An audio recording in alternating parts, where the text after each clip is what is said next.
नमस्कार।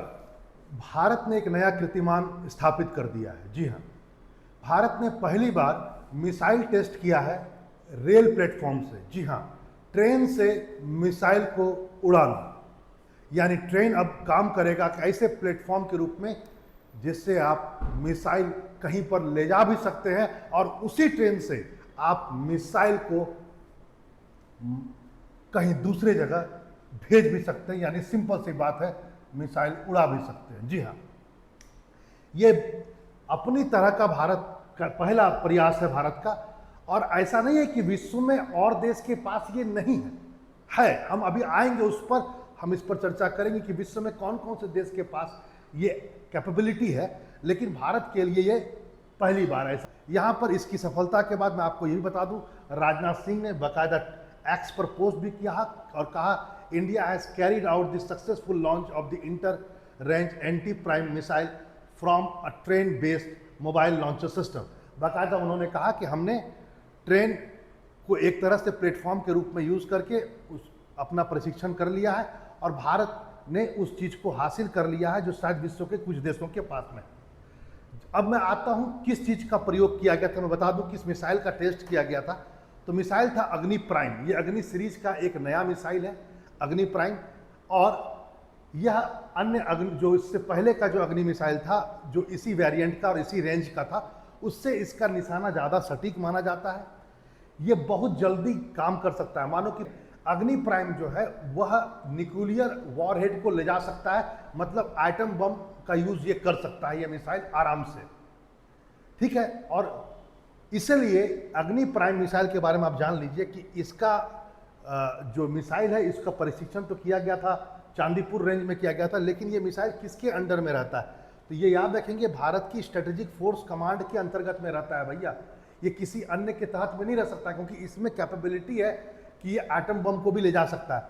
आपको मैं बता दूं कि स्ट्रेटेजिक आर्म फोर्स कमांड जो है एफसी, ये बेसिकली एक तरह से कहा जाए, ये ट्राई सर्विसेज, मतलब तीनों सेनाओं के लिए एक कमांड है, responsible for the management, administration and operational control of India's nuclear weapon. ये इसी के पास में सब, ये एक तरह से ये तीनों सेनाओं का एक कमांड है जो रिस्पॉन्सिबल है, जो उत्तरदायी है कि हमें न्यूक्लियर वेपन कहाँ पर और कितना स्टॉक करके रखना है, और कहाँ यदि इनको आदेश मिलता है कहाँ भेजना है तो कैसे ये भेजेंगे, कैसे ये मैनेजमेंट करेंगे। सबके लिए रिस्पॉन्सिबल ये है, चलाने के लिए रिस्पॉन्सिबल नहीं है, रखने के लिए, मैनेजमेंट के लिए, और जहां आपको बोला जाएगा वहां भेजने के लिए यही कमांड फोर्स रिस्पॉन्सिबल है। वैसे मैं बता दूं, ये स्टेब्लिश हुआ था 2003 में, और 2003 में ही स्टेब्लिश हुआ था एनसीए, जिसको कहा था nuclear command authority. Nuclear command authority के अंतर्गत में ही आता है स्ट्रेटेजिक फोर्स कमांड। और न्यूक्लियर कमांड जो अथॉरिटी है, उसका जो हेड होता है वो प्रधानमंत्री होता है, इसको भी समझना होगा आपको। और यही इसके अंडर में ये काम करता है। प्रधानमंत्री जो हेड होता है न्यूक्लियर कमांड अथॉरिटी का, वह उसमें और भी सदस्य होते हैं, लेकिन हेड प्रधानमंत्री होता है। वह बताएगा कब करना है, कहाँ करना है, लेकिन बाकी सब मैनेजमेंट आप कीजिएगा। करना तो आपको इनको पड़ेगा। तो ये स्टॉक करना, रखना, कैसे रखेंगे, दुश्मन से बचा करके रखना, भेजना, आज मारना, ये सब तो ये कहेंगे कि क्या कब करना है, आपको किस पर करना है, बाकी सब काम इनको करना है। इसलिए जो अग्नि प्राइम है वह इनके अंडर में होता है, स्ट्रेटेजिक फोर्स कमांड, क्योंकि ये एटम बम को ले जा सकता है। चलिए, ये बात तो अलग है। हम लोग अग्नि प्राइम के बारे में बहुत सारी बातें कर लिए। 2000 किलोमीटर का रेंज है यहाँ पर। लेकिन यहाँ पर एक बात जान लीजिए, ये पहला बार था जब कोई भारतीय रेलवे का इंजन ने किसी, है ना, मिसाइल को खींच करके वहां तक ले गया जहां पर हमें प्रशिक्षण करना था, और वहां पर ले जा करके उसने उसको उड़ा दिया। ठीक है, ये इसका मतलब ये हुआ कि भारत अब रूस, अमेरिका और चीन जैसे विशिष्ट देशों की श्रेणी में आ चुका है जिनके पास में ये चीजें हैं। वैसे मैं ये भी बता दूं, वह यह है कि अग्नि प्राइम का तो जरूर जो है वो 2000 किलोमीटर है, लेकिन आप इस प्लेटफॉर्म से आने वाले समय में इंटर कॉन्टिनेंटल ब्लास्टिंग मिसाइल को भी यूज कर सकते हैं। अंतर महाद्वीपीय प्रक्षेपास्त्र, यानी कि जो 5000 किलोमीटर से ऊपर के होते हैं उनको आईसीबीएम कहा जाता है। तो अग्नि के जो अग्नि 5 है वेरिएंट, अग्नि 5 जो है वो 5000 किलोमीटर से ऊपर का है। शौर्य माना जाता है 8000 किलोमीटर का।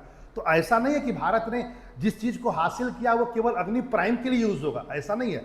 आने वाले समय में भारत चाहे तो उससे अन्य मिसाइलों को भी छोड़ सकता है। ठीक है, अग्नि 5, शौर्य, इन सबको भी। जैसा कि रसिया और वगैरह अदर कंट्रीज है, उनका जो ट्रेन फॉर्मेट है उसमें ICBM भी लगा हुआ है।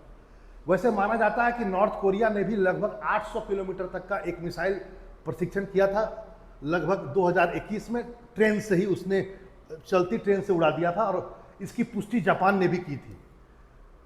अब आइए इस बात को कि आखिर भारत जैसा देश ये प्रयास में क्यों लगा हुआ है, कि आखिर ट्रेन से क्या जरूरत पड़ गया कि आपको मिसाइल छोड़ने की कला सीखनी पड़ेगी। तो पहले इसको समझिए, वो यह है कि भारत विश्व का चौथा सबसे बड़ा रेल नेटवर्क का देश है। पहले नंबर पर अमेरिका, दूसरे नंबर पर चाइना, तीसरे नंबर पर रसिया, चौथे नंबर पर भारत। लगभग 70,000 किलोमीटर का हमारा ये है। यानी जो रेल है, जो हमारा ट्रेन नेटवर्क है, वो पर्वत पठार से लेकर के मैदान तक, सुदूर क्षेत्र तक भारत के लिए है, को जोड़े हुए हैं। तो ऐसी परिस्थिति में रेल हमें एक्सेस देगा कि हम उन क्षेत्रों तक भी पहुंच सकते हैं जहां पर परंपरागत रोड नहीं पहुंच सकता है, जहां पर रोड के थ्रू आप इतना बड़ा मिसाइल ले जा नहीं सकते हैं। अब सोचिए, इतनी बड़ी बड़ी मिसाइलें, और ट्रक में न जाने कितने कितने चक्के होते हैं जो मिसाइल को ले जाते हैं। क्या वह साधारण, आप सोच सकते हैं, क्या वह साधारण रोड से जा सकता है जहां पर तंग सड़कें हों, छोटी सड़कें हों? नहीं जा सकता, हर जगह नहीं जा सकता। इसलिए ट्रेन बहुत जरूरी है, क्योंकि ट्रेन बहुत भारी भारी चीजों को, बहुत बड़ी बड़ी चीजों को आसानी से अपने ट्रैक के द्वारा, जो पहले से ट्रैक हमारा बना हुआ, उसका उपयोग करके वो कर सकता है। दूसरा पॉइंट इसको भी समझिए कि जो आजकल के तारीख में आपको पता होगा, सैटेलाइट सिस्टम के द्वारा आप बहुत जल्दी ट्रैक कर लेते हैं मिसाइल को, लेकिन हमारे देश में बहुत सारे रेल सुरंग हैं, बहुत सारे रेल सुरंग। आने वाले समय में जब युद्ध होता है तो वो रेल सुरंगों का प्रयोग करके भारत अपने प्रमुख मिसाइलों को थोड़े देर के लिए छुपा सकता है और फिर उससे बाहर निकाल करके यूज भी कर सकता है। तीसरा पॉइंट, यही रेल सुरंग जो है, आप इसको भी समझिए, यही रेल सुरंग आपके मिसाइलों के स्टोर के रूप में भी काम कर सकता है। यानी आप वहां पर विपरीत परिस्थितियों में आप उन सब का प्रयोग क्या कर सकते हैं, अपने महत्वपूर्ण मिसाइलों को स्टॉक करने के लिए भी कर सकते हैं। आपको पता होगा कि ऑपरेशन सिंदूर के दौरान पाकिस्तान ने हमारे जितने भी सैन्य ठिकाने थे उनको निशाना बनाया था। ये बात अलग है कि उनका एक भी मिसाइल या एक भी ड्रोन कामयाब नहीं हुआ। हमने 100% एक्यूरेसी के साथ उनको सबको समाप्त किया, लेकिन निशाना तो बनाया गया। किसी के साथ भी आप युद्ध कीजिए, सबसे पहले वो निशाना बनाएंगे आपके सैन्य ठिकानों को। इस परिस्थिति में आपके जो रेलवे सुरंग है वो आपको स्टोर के रूप में और चलाने के लिए एक्सेस भी प्रदान कर सकते हैं। हाँ, ये बात जरूर है कि एक निगेटिव पॉइंट ये है कि जहां पर मान लो कि रेल पटरी ना हो, फिर आप क्या कीजिएगा? तो यहाँ वो एक निगेटिव पॉइंट हो सकता है कि जहां पर रेलवे लाइन नहीं है वहां पर आप क्या करें। लेकिन फिर भी अब आइए, ये जो ट्रेन से मिसाइलों को छोड़ना, इसकी शुरुआत कहां से हुई? देखिए, ये बहुत जरूरी है। आपको मिसाइल छोड़ने के लिए आपको डाइवर्सिटी होनी चाहिए। आपको पता होगा कि भारत बाकायदा सबमरीन से, यानी पनडुब्बी से मिसाइल छोड़ सकता है, भारत हवाई जहाज से मिसाइल छोड़ सकता है, मतलब खासकर फाइटर प्लेन से छोड़ सकता है, हर तरफ से छोड़ सकता था भारत। यानी अपने लॉन्चर सिस्टम से तो हम छोड़ ही सकते हैं, लेकिन पहली बार जो ट्रेन से किया गया, ये डाइवर्सिटी लाता है युद्ध में। और जब युद्ध चल रहा हो ना, सब पूर्ण युद्ध, तो आप दुश्मन देश आपका हर चीज को टारगेट करेगा और आपके पास में एक्सेस होना चाहिए, डाइवर्सिटी होनी चाहिए। पहली बार माना जाता है 1980 के आसपास में रसिया ने अपना एक मिसाइल प्रशिक्षण किया था, एक मिसाइल को पूरा का पूरा डिप्लॉय किया था ट्रेन पर और उसको बाकायदा उसको टेस्ट किया था। पहली बार रसिया ने किया था। मिसाइल एक प्रकार का ICBM था, मतलब इंटर कॉन्टिनेंटल ब्लास्टिंग मिसाइल था, RT-23 नाम था।